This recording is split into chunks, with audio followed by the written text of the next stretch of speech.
અમદાવાદની કલેક્ટર કચેરીએ આંગણવાડી બહેનો અને આશા વર્કર્સનો હલ્લાબોલ। જુદા જુદા જિલ્લાઓમાંથી મોટી સંખ્યામાં આજે આંગણવાડીની બહેનો ઉમટી છે। લઘુત્તમ વેતન, મોબાઈલ સહિતની માંગણીઓને લઈને હવે મહિલાઓ મેદાને આપી ગઈ છે। સેન્ટર ઓફ ટ્રેડ યુનિયને દેશભરમાં 2 દિવસીય ધરણા કાર્યક્રમની જાહેરાત કરી છે। કલેક્ટર કચેરીએ પ્રતિક ઉપવાસ સાથે આંગણવાડી વર્કર્સનો વિરોધ। આશા વર્કર્સની રજૂઆત સરકાર ન સાંભળતી હોવાનો પણ એક ગંભીર આરોપ લગાવવામાં આવ્યો છે।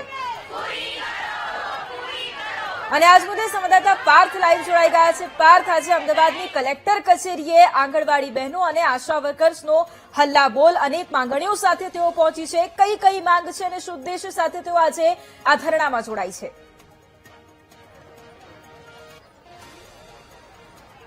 જી વૈભવી, ચોક્કસથી જે રીતની વાત સામે આવી રહી છે, વર્ષ 2022 વિધાનસભાની ચૂંટણીથી જ આંગણવાડી બહેનો સરકાર સામે મોરચો માંડ્યો છે। અનેક વખત રેલી કરી છે, ધરણા પ્રદર્શન કર્યા છે, તેમ છતાં પણ રાજ્ય સરકાર સામે જે માંગ મૂકવામાં આવી છે તે માંગનો હજી સુધી સ્વીકાર થયો નથી। ત્યારે અમદાવાદ જિલ્લા કલેક્ટર કચેરીની બહારના આ દ્રશ્યો છે કે ત્યાં તમે સ્પષ્ટ જોઈ રહ્યા છો કે અમદાવાદના અલગ અલગ જિલ્લાઓમાંથી અહીંયા મહિલાઓ, આંગણવાડી બહેનો અને કર્મચારીઓ અહીંયા આવ્યા છે। પોતાની માંગ અલગ અલગ 10 જેટલી માંગ છે, તે 10 જેટલી માંગ તાત્કાલિક ધોરણે રાજ્ય સરકાર દ્વારા પૂર્ણ કરવામાં આવે તેવી માંગ કરવામાં આવી રહી છે। ખાસ વાત કરવામાં આવે તો ગુજરાત હાઈકોર્ટ દ્વારા હમણાં થોડા દિવસ પહેલા જ એક ચુકાદો આપવામાં આવ્યો છે કે તેમના પગાર ધોરણને લઈને તો પગાર ધોરણની વાત કરવામાં આવે તો તેમનો પગાર ધોરણ વધારવામાં આવ્યું છે। ગુજરાત હાઈકોર્ટ દ્વારા તેને ખાસ ચુકાદો આપવામાં આવ્યો છે, તેમ છતાં પણ રાજ્ય સરકાર દ્વારા હજી સુધી આ જે માંગ છે તે સ્વીકારવામાં આવી નથી। આ ઉપરાંત અત્યારે હાલમાં જે એસઆઈઆરની કામગીરી જે છેલ્લા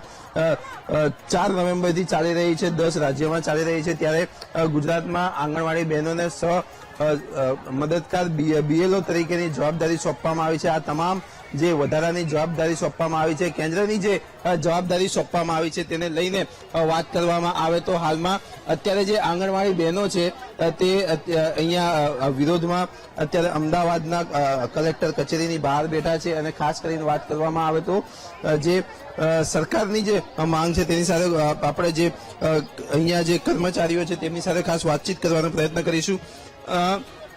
ક્યાંથી આવ્યા છો, કયા જિલ્લામાંથી આવ્યા છો, મુખ્ય માંગ શું છે?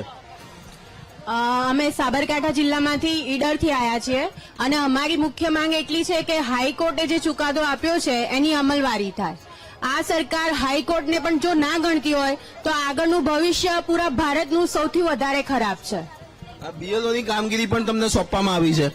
બીએલઓની કામગીરી અમને સોંપવામાં આવી હતી, બરોબર, અને એના માટે અમને કોઈ પણ જાતના વેજીસ ચૂકવવામાં આવ્યા નથી એક્સ્ટ્રા, બરાબર। બધી બહેનોએ મફતમાં આ કામગીરી કરી છે, જ્યારે શિક્ષકોને એના માટે પે કરવામાં આવ્યા છે પૈસા। 14,000 રૂપિયા શિક્ષકોને આપવાના આવ્યા છે। બીજા પણ એક અન્ય મહિલા છે, તેમની સાથે પણ ખાસ વાતચીત કરીશું। શું કહેતા હતા, 14,000 રૂપિયાનો શું હિસાબ હતો આખો? બીએલઓની કામગીરીના આંગણવાડી કર્મચારીઓને મફતમાં જ કામ કરાવે છે અને શિક્ષકોને 14,500 જેવું વેતન આપવામાં આવે છે અને અમારા ઉપર દમણ કરવામાં આવે છે, કામ કરવું જ પડશે।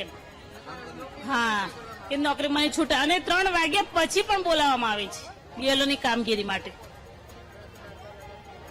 બદલીનું કંઈક છે, બદલીમાં પણ તમારે કંઈક વાત કરી છે આવેદનપત્રમાં છે કે એક વખત બદલી કરવામાં આવે? હા, એકવાર બદલી કરવી હોય તો થઈ શકે બીએલઓનું કામ, પણ એમાં તો અમને કોઈ વેતન જ નથી આપવામાં આવતું, તો મફતમાં કામ અમને કેમ કરવામાં આવે છે? પેલું તો અમારો પ્રશ્ન એ જ છે કે કામ અમને વેતન વગર કેમ કરવામાં આવે છે?